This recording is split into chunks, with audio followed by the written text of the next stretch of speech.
While others celebrate the wins, Yes. We celebrate the mud. each episode has a special guest.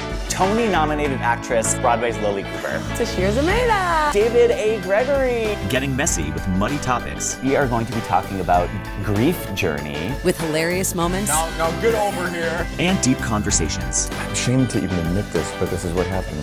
This is Into the Mud. Hey, everybody. Welcome back to Into the Mud podcast. While others celebrate the wins, We celebrate the mud. Yay. We're coming to you from the Barrel Lounge, the Mall in West Village in New York City. I'm Alex Keelan. And I am Drew King. And this is another one of our Drew and Alex episodes. Solo time. Solo time. And we went back and forth on what we wanted to talk about today. We did. And we have decided today's episode is about rejection. Yes, rejection. Really pulling from an empty well for me. I've never experienced rejection in my life at all, ever. So difficult. this will be a really hard conversation to have. Tough.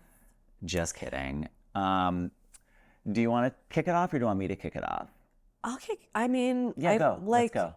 So rejection. Okay, so we talk, obviously, I think it applies to any industry at all, but particularly entertainment industry. I do feel like rejection is so just built into the DNA of what we do that, people say like rejection's a part of it. But as I'm learning and going through this, I feel like rejection is most of it. It's not like a part of it. Yeah. Like rejection is most of it. It's like 98% of it. Yeah, and then the stuff that isn't rejection carries you through, and as you move through your career, the stuff that isn't rejection gets bigger and bigger, so it doesn't feel as much as of rejection. But something that I still work on, and because this is also just, we're not talking just about like career rejection, like this is like in romantic, Life rejection, like romantic, life, family, like career, family, everything. all that stuff is the rejection as a mirror back to myself of like where does my mind go when I face rejection, right? And I think for anyone it's like feelings of unworthiness or this like almost like a confirmation of like, see, like I told you were bad at this and this is why it happened. Yeah. I'm in a period right now. I think both of us are in a period right now. We were laughing about this topic because both of us happen to be having a pretty good few weeks. Yeah. Like at least career-wise. Career-wise, we're having like a pretty good, like both of us were like, I just got this, I just got like. It all just came together in the last like week though. It felt like, because like last week I was like, I fucking can't do this. I'm feeling so rejected. And then suddenly it was like, here's 3 jobs. Yeah. Which is not the norm. Not the norm. Yeah. And so I think, but we decided to do this topic anyways because I think it's important when you're in that rejection phase, when you're in that valley between jobs or partners or whatever it is, it's so easy to like look around and like the woe is me and nothing's ever going to work out. But it's also so important when you're in those fruitful time periods to be like, appreciative of it, grateful of it, but also to like remember like just keeping that middle ground of like, just because you're doing well doesn't mean it's gonna. You're amazing and you're amazing. worthy. Yeah. Because you didn't get the job, it means you're terrible and awful. Right. And we just had a whole conversation with Kyle about this of like what, the lessons that I'm learning more recently all have to do with staying more in that middle ground place. Like, how do I keep myself balanced when I'm having those high highs and not saying don't experience a high when you Of course. give yourself a little pat on the back, but like, if you get a job, if you have a good, at least for me, if I have a good set or if I have a nice date, whatever it is, hey, good for you. But like, get back to your center. Yeah. Like stay in that center, because I found that the more that I grab onto those high highs, the harder I also grab onto those low lows. The harder you fall. Yeah. Yeah. Where are you with all of this? I think what many layers and many levels. I'm struggling with the idea that rejection doesn't get easier for myself. I think there's this misconception, or a lot of people like to say, oh yeah, like, rejection, you just learn to deal with it better.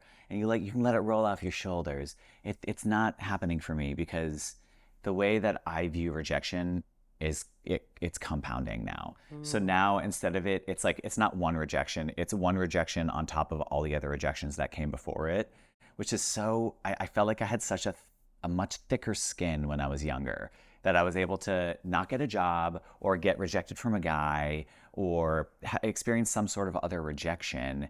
And I was like, that sucks and it feels painful, but okay, like cool, on to the next. And like, but now it just feels like it's worn away at me. It sits really heavy with me now.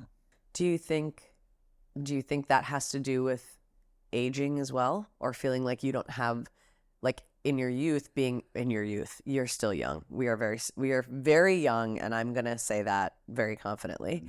But do you think it was more like, whatever, like, on to the next because there's plenty of time? Do you feel like there's less time now, or is it not necessarily that? It's not that there's less time. I think it's more, I just feel the weight of all the past rejections with the new rejections. Yeah. Sometimes I can get over them easy. I don't know. It depends. It's at least, I can't say it's getting harder with every single day that passes by, but I can say at least in this chapter of my life right now, the rejection feels the heaviest it has felt. Yeah. And who knows, maybe in the next decade of my life, in the decade after that, maybe it will get easier. Maybe it's an arc, that like you hit your 30s and 40s and it gets really tough and then things get easier the more you let things go as you age. So Right. I don't know if it's just going to compound until the day that I die. I don't know. I hope not. But it's, I'm just finding it really hard to sit with and deal with, because I do definitely go to the space of, it's my fault. What's wrong with me? How did I let this happen again? I have such a strong inner self-loathing voice. Yeah. And despite all the therapy and all the self-help books and the ways that I tried to tackle that, it's really hard for me to quiet that voice. It's very, very, very hard to quiet that voice.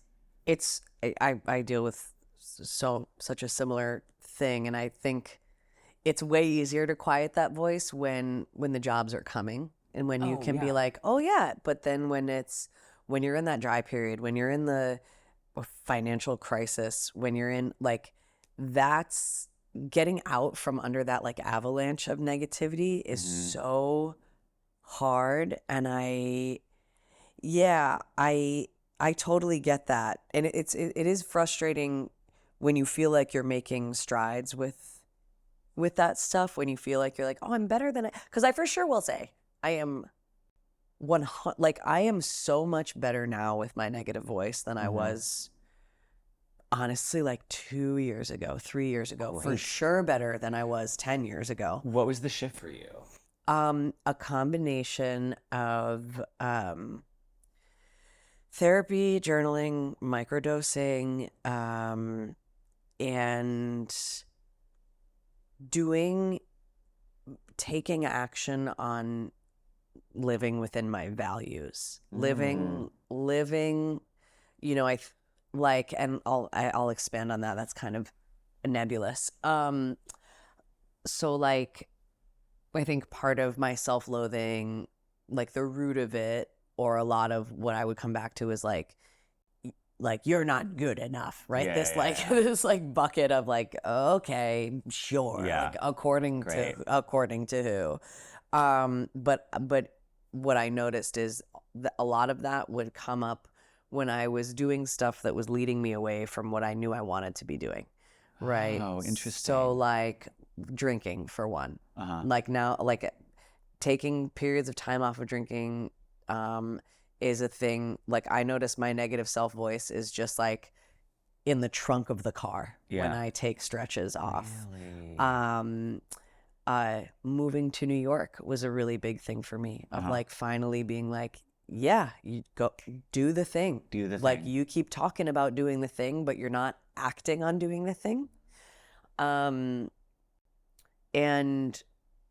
honestly, therapy has been really helpful, and having someone to talk to about like recognizing what my patterns are and with all that, and taking apart, like having an outside source be like, yeah, this was a bad thing that happened to you, and these were bad things that happened to you, and sure, you can look at them in the context of, well, everyone has bad stuff happen to them, and I'm privileged, and I shouldn't feel so bad. It's like, yeah, also a bad fucking thing happened to you, like a bunch, you know, and give yourself grace for that, and figure out like what those things taught you. What were your survival tactics? Like, so, you know, cancer for me 3 times, childhood trauma, sexual trauma as a kid. I feel like That's another episode. I feel like we keep being like hinting at that, and I do want to talk about that at some point. The time will come. The time will come. And if it doesn't, all good. But even just like, yeah, like that's a bad thing that I learned various coping mechanisms from that don't work now, and where a lot of my self-loathing comes from is like the unworthiness, or like you're dirty, or you're bad, or you're undeserving of X, Y, and Z. It's like, it's helpful for me to know the root or when in my life I started thinking that way, so that I can kind of point back to it when it starts to crop up. Well, if there's anything I learned in therapy, it all goes back to your childhood. Doesn't it? The way I get so frustrated with my therapist sometimes, where I'm just like, okay, I get it. Yeah, sure. It's because I was picked on in the schoolyard and I wasn't good at soccer, and so-and-so didn't love me, and blah, blah, blah. Sure, I get it. That's why. Yeah. But how do I, like, Yeah. And he's Yeah, like, I yeah, but not but. Like, we have to sit with that. Like, Yeah. it's a lot there. It's a lot. Yeah. It's a lot. And that's been the other part of the process too, is being like, the habits that you built starting at age 6 or 8 or 10 do not go away with 1 year of thinking about it. No. It's a lifelong untangling and undoing, you know? Absolutely. Yeah, a big source of one thing that I tend to forget, and I shouldn't forget, is the fact that I am queer. I'm a fucking homosexual. Wait, what?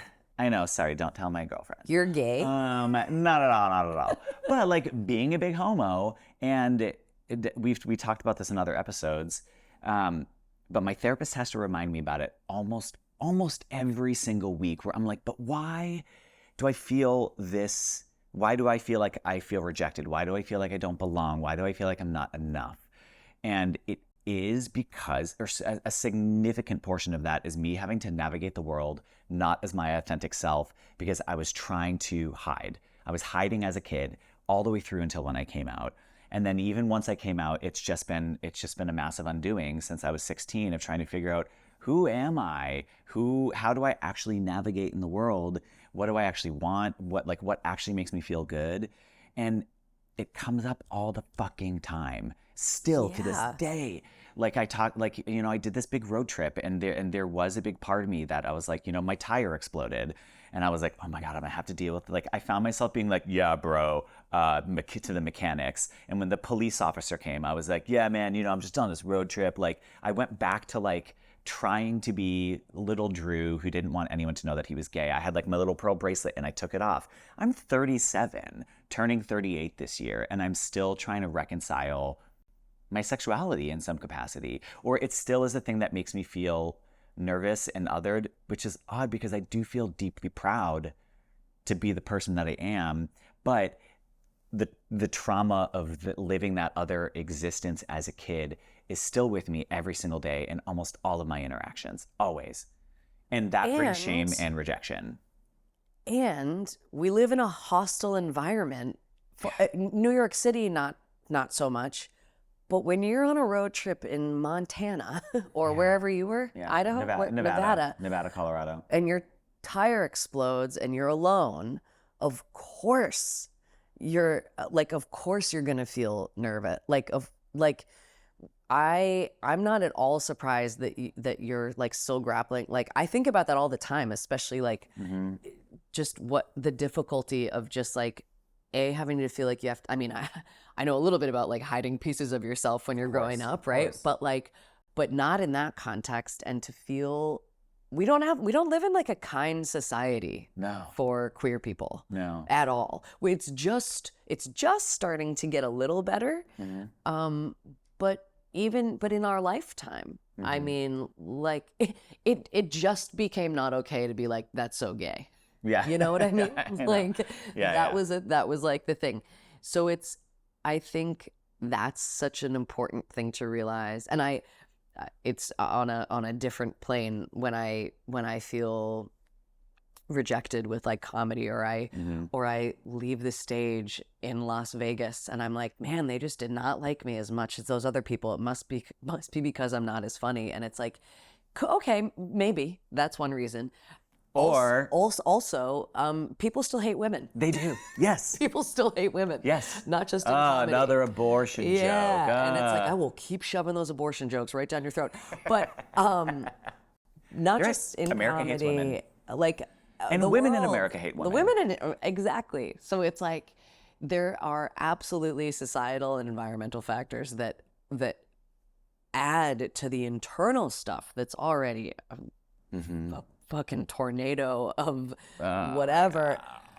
So I think you have to have that place of grace of like understanding, and we're doing the work, and we're figuring this out. We're undoing decades of thought and thought that was what protected us. Yeah. You know, that voice is what protected you. Like acting straight, it was a protective measure growing up. Yeah. That's like you can still be proud of who you are and also be nervous to be who you are in places that are openly hostile to you. Like those two things. And I think that's where I'm at now with a lot of stuff, is like holding two opposing truths at the same time. Yeah. So and I think whenever rejection comes, especially in this field that we're in, that who we are and our identity is so tied to what we do, like it's hard to act or dance or sing or write or perform and have someone go, that's not it. And then you go, okay, well, all right, onward to the next. It's like, well, we are the product. Yeah. We, as a performer, I mean, this is similar for a lot of careers, but we are the ones that are putting ourselves forward. So it's not like, oh, I don't know, how do I put that? I'm trying to find a way to describe it that's probably not going to make sense, but it's not like, oh, I'm an inventor and there's my invention. There's a separation between the person who created it and the invention. But for us, we are the creator and the invention. We're the ones putting ourselves forward, and they're saying like, no, you don't get the job because you aren't good enough. You aren't. Which is a story that I'm putting in my head. It's not the accurate story. It could be like, we love you and we want to hire you, but we can't because you don't fit the costumes, or you don't fit this, or you don't. Or like, the other there's person 1,000 other reasons. is the different height, Taller, and shorter, or more experienced, or maybe they gave a blowjob to the designer. Who knows? 1,000 you different don't fucking reasons. know. There's a million different reasons why you don't get jobs. 85,000. Did I just say 85? No. Oh my God, I thought I did. 85,000 reasons.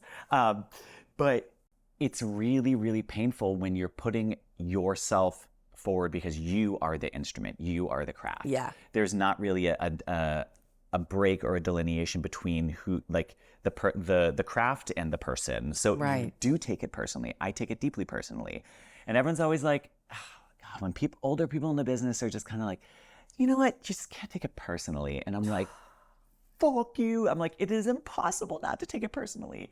It's that reminds me of when... It's impossible for me.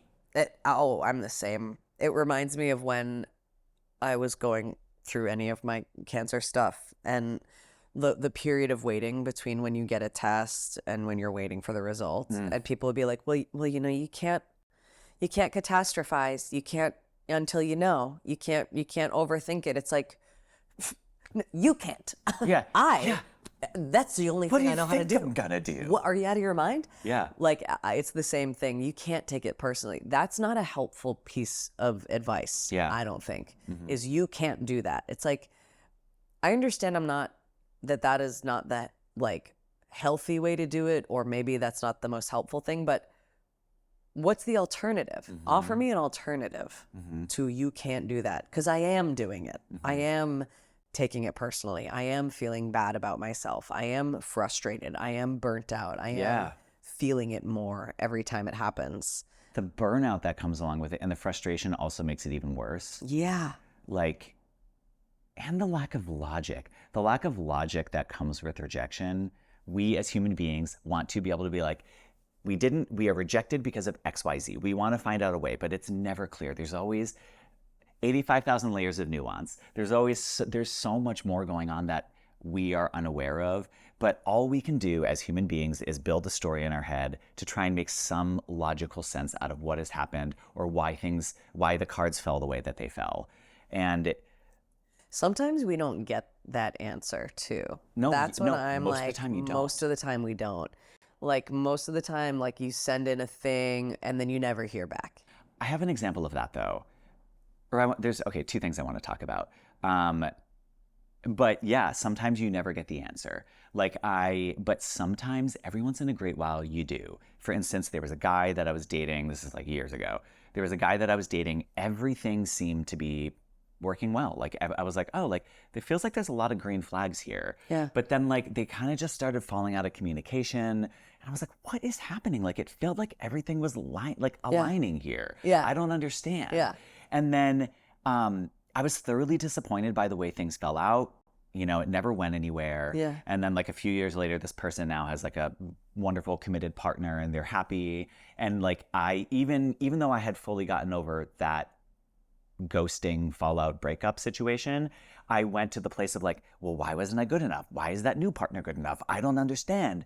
And then I found out peripherally through a friend, it was an offhanded comment that they made, and they were like, oh, well, that person was really going through that thing with addiction. And I was like, what? And they were like, oh yeah, they were really struggling with drugs and alcohol at that chapter of time. And I was like, what chapter of time? And then it turns out it was like right around the same time that he and I were, you know, spending a lot of time together. And it to me clicked that I was like, oh, there was so much more. That circumstance, probably, yeah, maybe there was a part of it that was me that like, yeah, maybe he just didn't like me or wasn't interested or we weren't on the same page. But also they were going through their own deep trauma and really trying to figure out their own shit, and they were not present. And it made me feel, I don't want to say it made me feel better. It made me feel sad that they were going through that and I didn't know, but it made me feel foolish that I had invested so much energy in the self-loathing because I was rejected by this person when really they were just trying to figure out their own shit and get their life back on track. Yeah. It really didn't have anything to do with me. It rarely does. It rarely does. It rarely does. Yeah. It's like really not about you. I had like not a similar thing, but like was seeing someone and then it kind of like fell apart and it resolved like in a sort of like beautiful, like very adult, like we communicated about it and it was like a kind of lovely like ending to it. But then and I was like, oh, that's amazing. That never happens. Yeah. And then, but then like in like the, you know, couple months after it, I was like, well, wait a minute. What did I do? What did I do wrong? I'm not good enough. Why do I want to?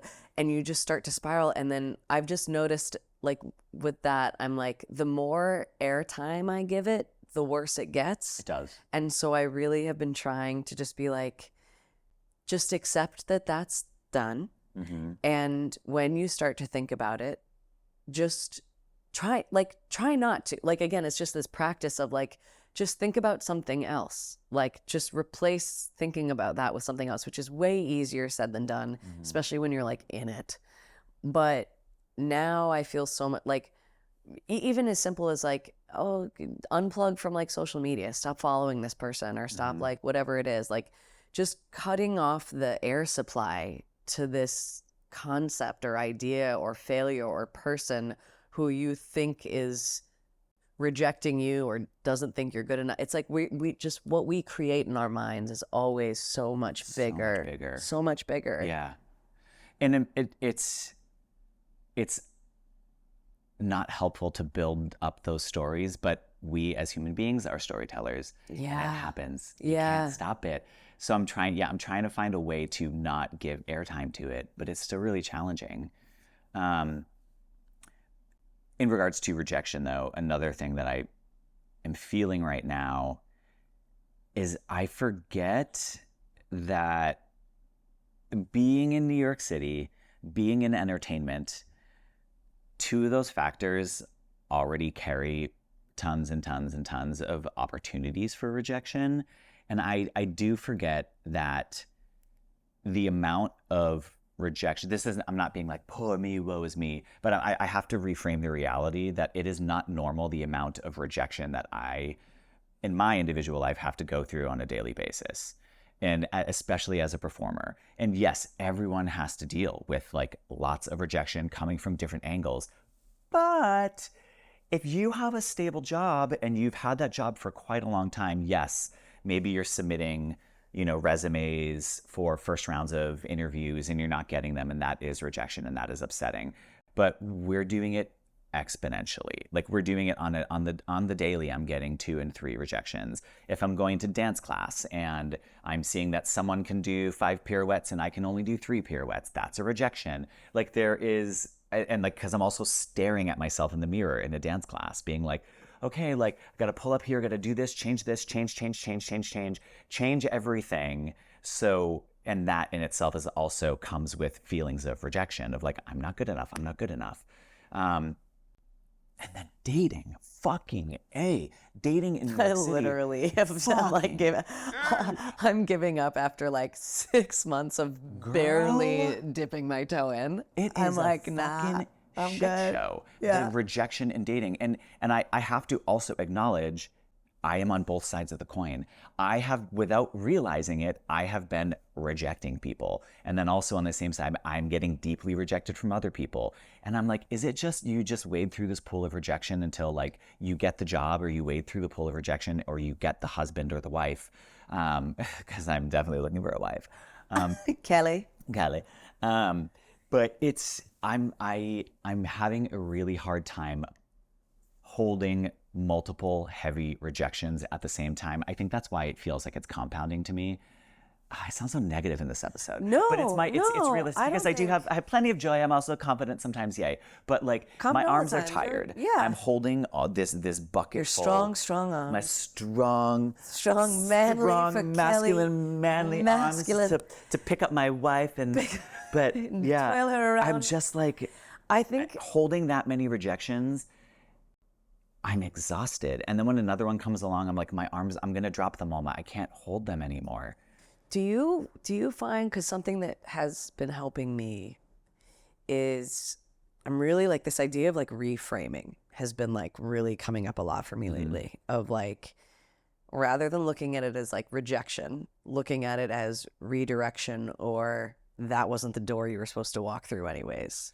Yeah. Does that like, I do. do you I do think that about that at all? I do often. I don't know what switched with me lately, but I've been feeling way calmer and way more in tune with like, I am exactly where I'm supposed to be, and like the universe is opening the doors for me at the right time and introducing the right people and places and opportunities for me at the right time. And so like if a thing doesn't happen, I remember, and I think about this a lot. I remember when back in my Chicago days, back when I was still doing improv. So this is like over 10 years ago. I remember I auditioned for this team, this improv team, and didn't get on. And at the time it was like crushing. Yeah. And I was like, what? Like I'm way better than that. Yeah. And then I don't even do improv. I mean, it took like a year later, I wasn't even doing improv. But I remember there were like several things that happened after that where I was like, oh, if I had gotten onto that team, I wouldn't have been able to do this or this or this. Yeah. And I think about that I don't even remember the specific details of it, but I think about that in terms of like how I was feeling at the time of rejection was like, this was my one shot. This was my opportunity, and it's over now. Mm-hmm. And I look back at it now where I am, and I'm like, literally, who cares? Mm-hmm. Like that was such an insignificant moment, and also, I didn't even like him. Like that wasn't the path I was supposed to be on, anyways, which I didn't know at the time. Mm-hmm. But I put so much stock into and so much weight into this. If you you didn't get this, and so it means that. And it's like, no, it doesn't. It actually means you're making up what it means in your head. Yeah. But just going with this idea of the stuff that's supposed to, What's meant for you will not pass you by. Yeah. You're not going to be, late to your own arrival kind of thing. And and I say that again as being in this oh, I just got a few nice things come my way. But I don't know. I don't know if I have more to that thought, but that just came up for me. I do. I used to be, and I still am. I have those moments of optimism and reframing. I think that they're important and they're necessary. And also, even it's a lot of it is spelled out in hindsight. Yes, I can look back and say oh, I don't fucking care that I didn't get that job, or I didn't do that, or I didn't get that, or I didn't marry that person, or blah, blah, blah. It's all fine because it led me to where I'm at right now and where I'm going. And I do trust God, the universe, whatever it may be, and fate kind of, that yes, what is meant for me will come my way. And I'm trying to sit with that. But I think a lot of it is, I want to control things I can't control. I think it's, I tend to come from, or I think because of fear, I approach a lot of it with, what's the phrase? You're looking at things through a lens of lack, where you're lacking and where everything is lacking. Instead of abundance, and being everything is abundant. I'm abundant in my health and my friendships and my life. I have, it's. Do you gratitude journal? I used to. I've fallen off the bandwagon. It's annoying because it's I know. It's oh, that's the thing that helps.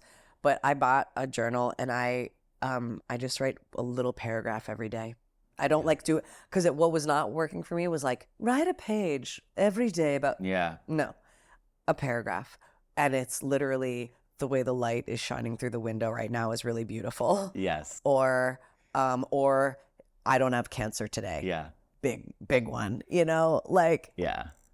I'm laughing because my sister, my brother, my sister-in-law, my aunt, and my brother's best friend, and myself are all on a daily gratitude thread, text thread, and it's just every day say 3 things. Oh. I haven't texted that group in a year though. I get them every day and I read everyone else's gratitudes, but I'm not contributing because to me I'm there's some sort of resistance. It feels like another task. I hate group texts, even though I love that group and I like reading what has happening with everyone else. But I'm laughing because my brother, I had this in the midst last year, in the height of my I was deeply, deeply depressed. And in the height of my depression, my brother was we're doing this gratitude thread. We're reading this Eckhart Tolle book. We're reading The Power of Now. Yeah. And I was trying to read them, and I was trying to muscle my way out of feeling the depression. And I was trying to muscle my way out of feeling sad and feeling lost and rejected by being well, I'm grateful for this and I'm grateful for that. Yeah. And I had this spiral meltdown one day because one of the books we were reading was talking about essentially it was the same premise as The Secret. And what you put in the universe is what you get back. And a little bit of the book had some doom and gloom that led me to believe that it was well, if you're sad, if you can't save your money, it's your fault because you brought negative money into your life. And I was oh my God. And then I was having panic attacks that I was oh my God, okay, I don't know, if this isn't happening to me, it's my fault. I did this all to myself. And then I had this whole deep spiral that I was well, I'm going to give myself cancer. I'm going to give myself debt. Oh my God, I'm going to get hit by a truck tomorrow. And that's my fault. I did that. That's all my fault. Yeah. And I'm my career's not going anywhere because it's all my fault. I did this to and then I had this it's all me spiral. And my brother was whoa, girl. You're absolutely missing the point here. We're just talking about he was just you're grateful for the first sip of coffee in the day. Yeah. And I was like, okay, like, but like, I don't know what it is about my brain that like, I think I'm always in my head. I'm so deeply introspective that I'm always thinking and trying to make sense of things. It's control. So I think that like where I Deeply struggle in your head, so might I suggest Yeah. some somatic healing. 85,000 somatic healing. Oh my God, I sound like such a crazy person, but it No, just but is sorry, I like it's didn't mean where to cut you off. it's where my brain goes, and so like I do have moments where I'm trying to reframe those thought patterns, Yeah. but I get caught up in the cyclone and the spiral of it all. Can I give you a challenge? Please, I love a challenge. Can I give you the? Is it going to give me a spiral? No, Okay. no, I don't think so. I mean, maybe. Honestly, knowing you, This is crazy. for the next 7 days, respond to the gratitude thread, Okay, or until our will. next record. I will. Great. Yeah. Fuck, I shook on it. And to anyone who wants to join that, Yeah.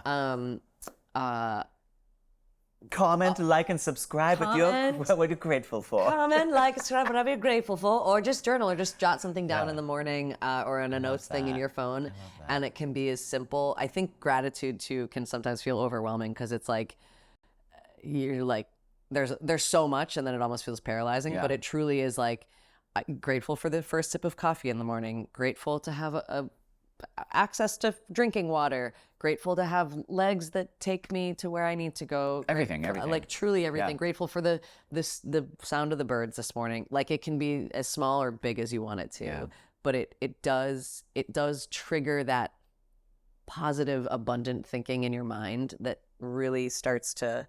I notice that when I consistently gratitude journal, it really puts a lot of stuff in perspective, but it's also like there's so much abundance of good in your life. God, an exponential like. Yeah, goodness. and not in the really. You are not allowed to feel sad because you have privilege kind of way, which I think is Sometimes very weaponizing. common, especially among that's a common thing that we hear a lot. I think be aware of that, be aware of your privilege, all of that, but like it's okay to feel sad, but also or overwhelmed or rejected, whatever. It's okay to feel. And when you said before about like trying to muscle your way out of feeling depressed or sad, it's like, no, don't feel it. Yeah. Like feel all of it. Because the shoving it down or the trying to get through it without feeling it makes it 10 times worse. Yeah, always. But I think, that the little, it's like little things and it's little habits and it's the over time. It's not like this one thing that's like the stuff that has helped me as I look back in the last few years is all just practices of noticing, making switches when I notice, and giving myself grace. Mm-hmm. Like it's just on repeat.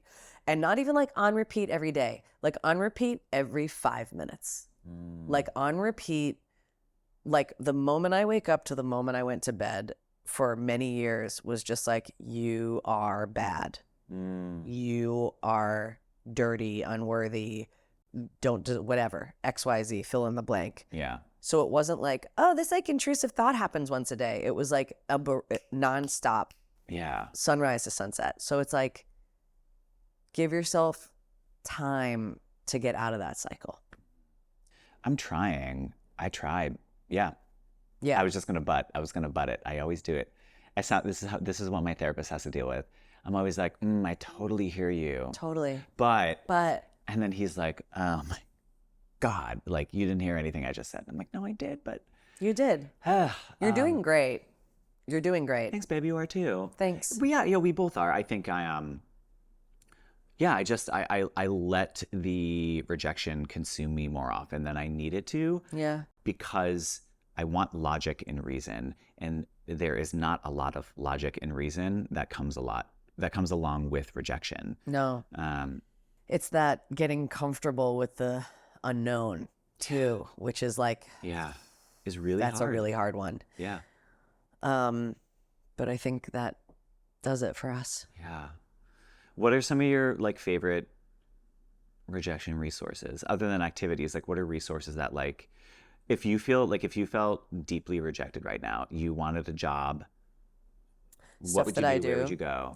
Do you know I love reading? I love reading anything by Young Pueblo. I love.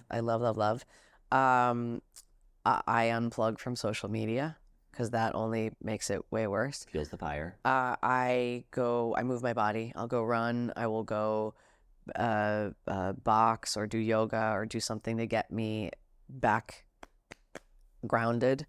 And prioritize just like getting my physical wellness back, getting sleep, being hydrated, eating well. That's all the stuff that helps for me. What is the stuff that helps for you? Similar, yeah. Yeah. But being active and like sweating, so like a yoga class, going to the gym, but also doing something I love that I feel like I'm good at. Yeah. That like if it means that like in this moment I need to feel good at something because I feel rejected, then like I'm gonna do that. Great. So that's, cooking. If I want to be like, okay, I'm gonna make some annoying elaborate meal, make some homemade pasta, annoyingly so, and just be like, I'm gonna do this because it makes me feel like I know how to do this in my core. Yeah. And no one is here to challenge me on whether or not, even if it's bad, it doesn't matter because I'm gonna eat it. Yeah. And so yeah, something that makes me feel, I guess, boosts me up a little bit. Yeah. I try to rest. And sometimes I do fall into vices, Yeah. If it's like, okay, like I'm gonna go have sex with someone, or Great. I'm gonna, fuck it, I'm making myself a martini, Awesome. And then it's like that, or I'm gonna go binge watch Murder, She Wrote. Like I need to find something that like lifts me up and makes me feel relaxed and quiets that voice. And that's what's good about cooking for me, is that like I'm just like, great, I'm in the kitchen, I'm listening to fun music and I'm cooking and I'm focused on that activity, and it really quiets it reduces the airtime of negativity that I allow the rejection to have. So it's finding those activities. Yeah. Yeah. I love that. I love all that. Well, now that I just dumped all my garbage out there. Oh, no. Let's wrap it up. Let's wrap it up. Thanks for listening and watching. Follow us on the platforms. Yeah. We do this every week. Please follow, subscribe. Love I know you we so say much. that. We say that out of habit, but also it really makes a difference. It does. It really does. If you like what we're doing, it will very much help us. And we love to hear from you guys if any of this resonates. So email us even, Word of mouth. at Share it with your Into the Mud friends. Podcast. Let us know if anything's resonating or hitting hard, or you want us to talk about a muddy thing that you're going through, and we'll do what we can to get that going. Yeah. All right. Thanks, y'all. We so love much. you. Love you. Bye. Bye.